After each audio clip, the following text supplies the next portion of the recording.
पुणे आणि मुंबई ही मोठी शहरं चालतात तरी कशावर? मोठमोठ्या इमारतींवर, चकचकीत रस्त्यांवर की स्थानिक लोकांच्या अभिमानावर? आज आपण एका अशा सत्याबद्दल बोलणार आहोत जे या शहरांच्या नसानसात रक्तासारखं धावतंय, पण अनेकदा आपल्या डोळ्यांना दिसत नाही. हे एक वाक्य आहे ना, खरं तर सगळं काही सांगून जातं. आणि हेच या संपूर्ण विश्लेषणाचं सार आहे. बघा, शहरांची खरी ओळख तिथल्या माणसांमुळे असते. आणि गंमत म्हणजे ही ओळख घडवणारे अनेक जण तिथे जन्माला आलेले नसतात. ते आपलं घर, आपलं गाव सोडून एका नव्या संधीच्या शोधात इथे आलेले असतात. तर मग काय आहे हे विसरलेलं सत्य? हे सत्य आहे या शहरांच्या पायाचं. आज आपण जी भव्य शहरं पाहतो ती कोणी घडवली? या प्रश्नाच्या उत्तरातच शहराचं खरं रहस्य दडलेलं आहे.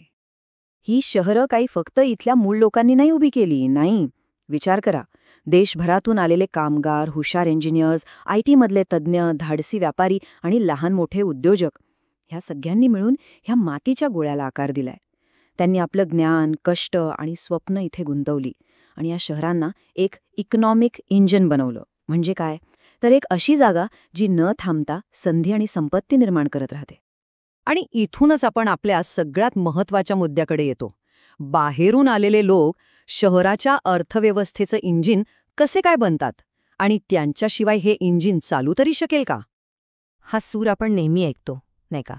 बाहेरचे लोक नकोत, शहरावरचा भार वाढतोय. ही एक भावना आहे, मान्य आहे.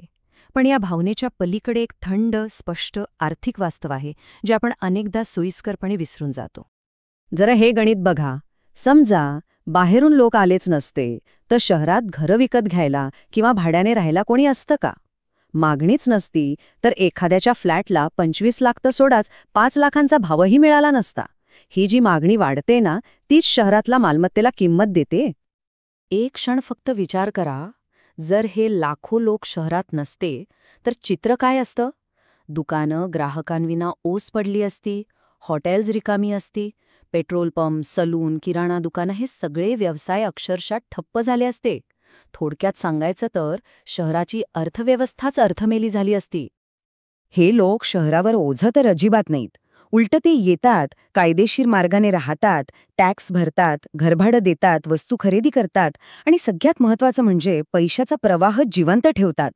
त्यांच्यामुळेच शहराचा आर्थिक चक्र न थांबता फिरत राहतं.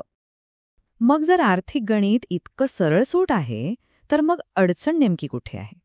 अडचण शहरातल्या जागेची नाहीये, तर आपल्या मनात आपण ज्या सीमा तयार केल्या आहेत त्यांची आहे. हा जागेचा नाही तर दृष्टिकोनाचा प्रश्न आहे. शहर पूर्ण भरले, आता जागाच नाही. हे वाक्य तर हमखास कानावर पडतं. जणू काही शहराची क्षमताच संपलीये आणि आता नवीन लोकांना सामावून घेणं शक्यच नाही. पण खरंच असं आहे का? सत्य हे आहे की शहर भौतिकदृष्ट्या नाही भरलंय. आपल्या मनातल्या संकुचित विचारांनी आपण शहराची जागा कमी केलीये. जेव्हा आपण लोकांमध्ये आपला आणि परका असा भेद करायला लागतो, तेव्हा शहराची अमर्याद क्षमता आपल्याला मर्यादित वाटू लागते. आणि इथेच आपण एका खूप मोठ्या सत्यापर्यंत पोहोचतो. कोणत्याही शहराची खरी ताकद केवळ तिथल्या मातीत किंवा इतिहासात नसते, तर देशभरातून तिथे येणाऱ्या लाखो स्वप्नांमध्ये असते. ही स्वप्नच शहराला जिवंत आणि प्रवाही ठेवतात. म्हणजे ही शहरं फक्त विटा सिमेंटवर नाहीत, तर या बाहेरून आलेल्या लोकांच्या स्वप्नांच्या पायावर उभी आहेत. पण का? ही स्वप्न शहरासाठी इतकी महत्त्वाची का आहेत? कारण ही स्वप्नसोबत काय घेऊन येत आहेत माहितीये?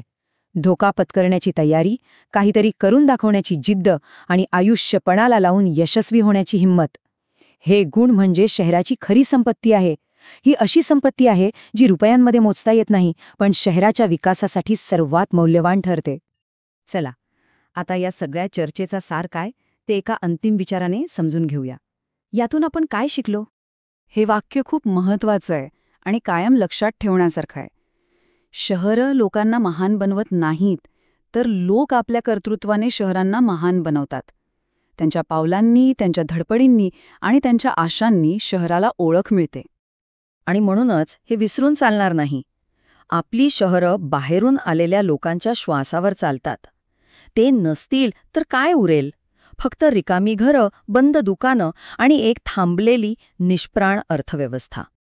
तर मग जाता जाता हा एक प्रश्न, आपण माणसांना स्थानिक आणि बाहेरचे या चौकटीत बसवणार की सरळ शहराचे लोक म्हणून स्वीकारणार?